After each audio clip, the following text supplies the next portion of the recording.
காலை 5 மணி. அலாரம் ஒலிக்கிறது. லட்சுமி மெதுவா எழுந்து சமையலறைக்கு போறா. காஃபி, டிஃபன், குழந்தைகளுக்கு லஞ்ச் எல்லாம் அவ ஒருத்தியால சரியா நடக்குது. ஆனா அவ மனசுல ஒரு சிறிய வெறுமை. நான் தினமும் இவ்வளவு வேலை செய்கிறேனே, ஆனா என்னோட வாழ்க்கையில என்ன மாற்றம் தான் நிகழுது? அந்த கேள்வி அவளை தினமும் துரத்திக்கிட்டே இருந்துச்சு. ஒரு நாள் அவள் அக்கம் பக்கத்தில் உள்ள வீட்டில் ஒரு பெண் கைத்தொழில் செய்து பணம் சம்பாதிக்கிறத பாக்குறா. அந்த பெண் முகத்துல இருந்த நம்பிக்கை, சந்தோஷம் லட்சுமிக்கு ஒரு புதிய எண்ணத்தை கொடுத்துச்சு. நானும் ஏதாவது செய்ய முடியாதா அப்படின்னு அவ நினைக்க ஆரம்பிச்சா. அந்த இரவு அவ வீட்டுல மூலையில இருந்த பழைய தையல் மிஷினை பார்த்தா. பல ஆண்டுகளா பயன்படுத்தப்படாம கிடந்துச்சு. அத அவ மெதுவா எடுத்து தூசி தொடச்சு வச்சா. முதல் நாள் அவர் ஒரு சின்ன சின்ன கவர் தச்சு பார்த்தா. சரியாவே வரல. 2ஆம் நாள் மீண்டும் முயற்சி செஞ்சு பார்த்தா. அப்போ லைட்டா வர ஆரம்பிச்சுது. 3ஆம் நாள் சிறிது நல்லா வந்துச்சு. அவ விடாமுயற்சியை கைவிடவே இல்லை. சில நாட்கள்ல அவள் குழந்தைகளுக்கான அழகான உடைகளை தைக்க ஆரம்பிச்சா. அதை பார்த்த அக்கம் பக்கத்துல ஆச்சரியப்பட்டு போனாங்க. லக்ஷ்மி, நீ இவ்வளவு நல்லா தைக்கிற, எங்களுக்கு கூட தச்சு தருவியா? அந்த ஒரு கேள்வி அவளுக்குள்ள வாழ்க்கையே மாற்றிடுச்சு.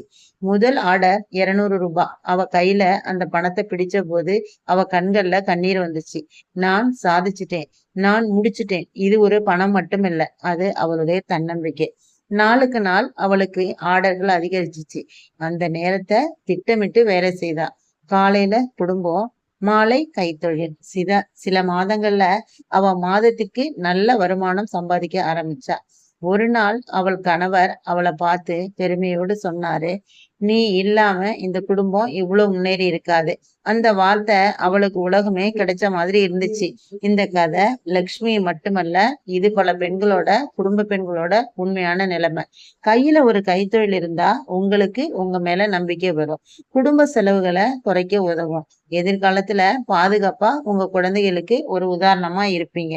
நீங்க யோசிக்கலாம், எனக்கு எதுவும் தெரியாது. ஆனா நினைவுல வைங்க, யாரும் பிறந்த உடனே எதுவும் கற்றுக்கொண்டு வர்றதில்ல. எல்லாமே ஒரு சிறிய முயற்சியிலிருந்து தான் தொடங்குது. நீங்க இப்பவே தொடங்கலாம். தையல் தையல் தெரிஞ்சா தையல் தொழில் செய்யுங்க. சமையல் பொருட்கள் ஏதாவது ஸ்நாக்ஸ் ஐட்டம் செய்யறதா செய்யுங்க. கைவினை பொருள் செய்யுங்க. இல்ல ஆன்லைன் ஒர்க் தெரிஞ்சா பண்ணுங்க. முக்கியமானது என்னன்னா தொடங்குறது மட்டும்தாங்க. நீங்க இன்னைக்கு ஒரு சிறிய படியை எடுத்து வச்சா தான் நாளை அது ஒரு பெரிய வெற்றியா மாறும். ஓகேங்களா? ஒரு பெண் தன்னம்பிக்கை பெறும்போது அவள் மட்டுமல்ல, அவள் குடும்பம் முழுவதும் உயர்ந்து நிற்கிறது. அதனாலதான் இன்றைக்கு தான் முதல் முயற்சியை நீங்க தொடங்குறீங்க. ஓகே ஃப்ரெண்ட்ஸ், இந்த மோட்டிவேஷன் உங்களுக்கு பிடிச்சிருந்துச்சுன்னா லைக் பண்ணுங்க, ஷேர் பண்ணுங்க, மறக்காம கமெண்ட் பண்ணுங்க.